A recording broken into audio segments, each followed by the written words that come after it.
Well, it may not be a Cold War yet, but now both America and Russia are going after each other's cold, hard cash. To Ed Henry at the White House on the ever pricier tit for tat. Hey, Ed.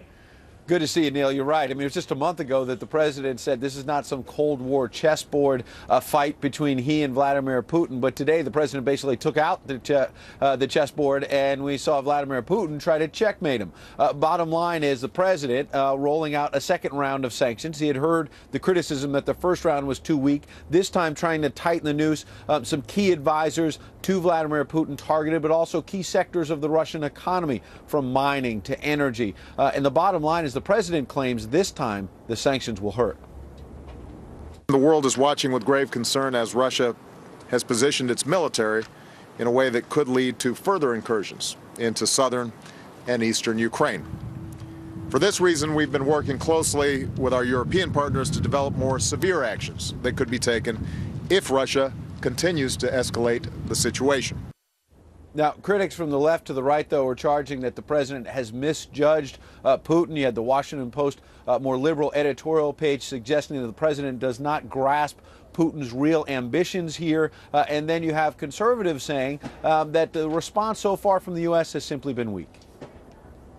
Our reactions are late, they are weak, and you know, we need to do something to seize the initiative for Mr. Putin, to surprise him. Vladimir Putin might be somebody who finally drives some of the Republican critics closer to the president. John McCain was on the list of 9 U.S. officials targeted with these tit-for-tat sanctions from Vladimir Putin. There were a couple of White House aides on the list, Democratic Senator Harry Reid. But John McCain, after finding out he was on the list, said, oh, well, I'll have to cancel my summer break with the family in Siberia. Yeah. Real quickly, Ed, I was just thinking of something. I mean, if you're a Russian oligarch or any of these oligarchs who they are known to be targets of these sanctions and punishments, you have time to get your money out, or you have time to hide your money, or you have time to do something. So sure. I mean, are they going to have any teeth to them? Well, the question, you're right, is that so far the first round of sanctions didn't really seem to hurt the Russian economy. The ruble was coming back. The Russian stock market, which had taken a hit at the beginning of this conflict, has been coming back. The hope inside the White House, obviously, is that this time it will extract some economic pain, and that ultimately that's what's going to get through to Vladimir Putin. Because obviously on the world stage, he's been this bully. He's going around. He's doing his thing. But if his economy starts taking a hit, they feel like the Russian people are not going to be on board for more of these shenanigans. We'll see. All right. Thank you, my friend Ed Henry at the White House. Now, what if I told you that Putin ain't quitting? That Crimea is not one and done, more like done, and much more to do. The Kremlin now voicing concern for Russian nationals in Estonia. Where did that come from? To part-time Estonia resident Kevin Kerr on what's rattling him, and military analyst Bill Cowan on what should be rattling us. Kevin, as someone who has a home in Estonia, and then you hear something like that out of the blue, what do you think?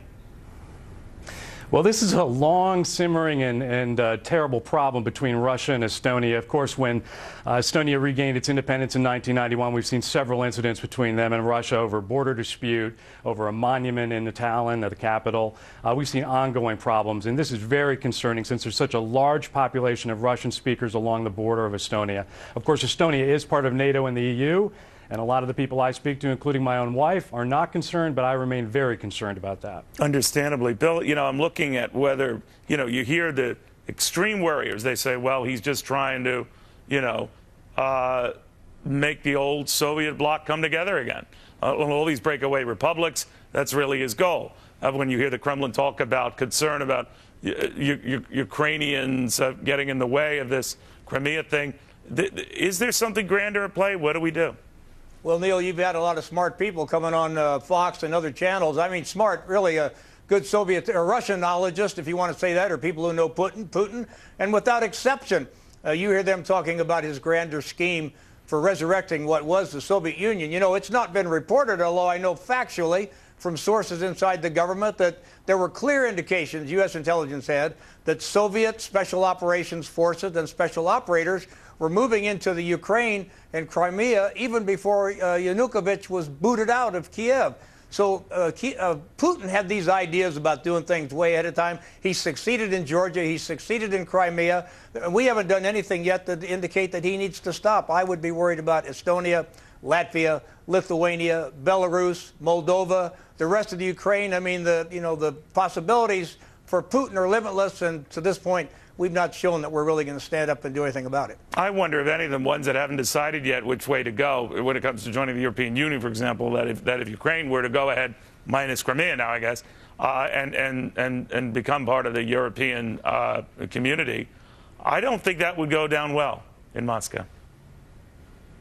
Well, it probably wouldn't, Neil, but you know what? I think most of the European nations are going to look at as an example, the sanctions we're trying to put out there, and they're going to decide who's really going to get hurt here. Is it going to be Russia or is it going to be me? And if I dilly-dally and make the wrong decisions here, and Putin continues to move, and he moves against me, where am I? What have I done? What am I stuck against? I mean, we're not showing the resolve as a world power that we probably should be. And of course, I don't want to go to war, and I know none of our military people, nor nobody in America wants to go to war, or Europe either. But the fact of the matter is, at some point, we need to take a stand on behalf of our European allies who are threatened. Well, they need to take the stand too, though. It's in their neighborhood, and Kevin, I guess what I'd ask you is someone who has ties there.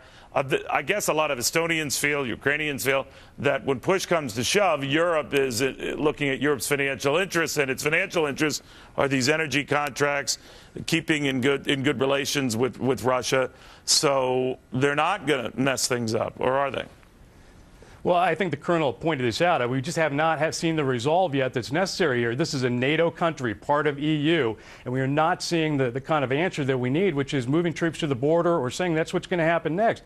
I don't think, honestly, that the resolve is there if Mr. Putin wanted to roll tanks across the Ivangorod River into Estonia to actually take a full-scale war, which, of course, nobody wants. What would Europe do? That has to be the threat. Forget about us. Forget about us. Would Europe just accept that and that it's really up to us to respond to that? Your thoughts first, Kevin. Well, I think so far, from what we've seen in the Ukraine, they are willing to pallet that to a certain point. We have a sovereign nation that's been invaded and taken over. So far, the message is it's okay to some extent. And we just have not seen the teeth in those sanctions that are going to make any difference to Mr. Putin. He's on the move, and he's going to test the waters. You know what's weird about this, Colonel, is that National Geographic has already redrawn the map of this region to have now Crimea be part of Russia. And I've always told people, don't throw out your old maps because they could come in handy. But the old Soviet bloc maps might be coming in handy. They might, Neil. And to answer your question to Kevin there, would the rest of our European allies stand up and do anything if Estonia was moved on? No, I don't believe they would. They'd look to the U.S. to do something. We're not going to do anything. And the fact of the matter is, at the end of the day, Putin has the upper hand. He knows it, and he's going to exercise it when and where he feels like it. Amazing, amazing, amazing. Guys, I want to thank you both very, very much. In the meantime, what happened to freedom of speech? Why that negative comment you just wrote online, well, could land you in court.